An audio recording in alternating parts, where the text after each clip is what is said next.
Ludomanilinjen dækker over en hjemmeside, en selvhjælpsbog og en telefonrådgivning.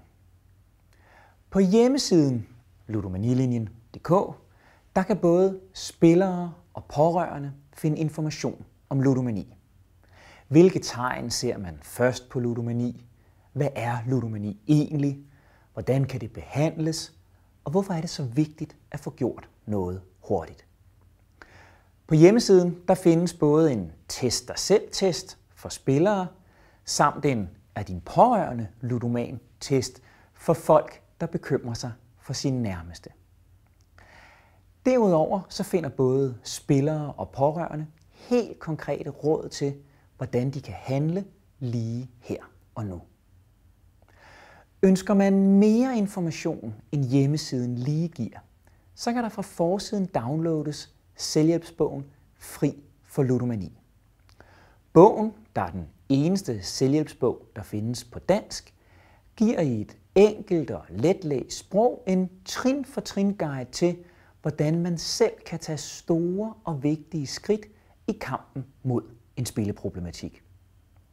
Bogen den rummer også et særligt kapitel til pårørende, hvor de kan finde inspiration til både, hvordan de kan hjælpe spilleren, men også, hvordan de bedst muligt passer på sig selv.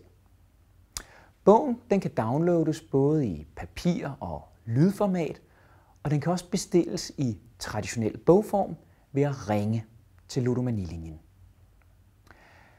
Telefonrådgivningen det er hjertet i Ludomanilinjen, og det er et rigtig godt tilbud til personer, der er bekymrede over deres egen eller pårørendes spilleadfærd.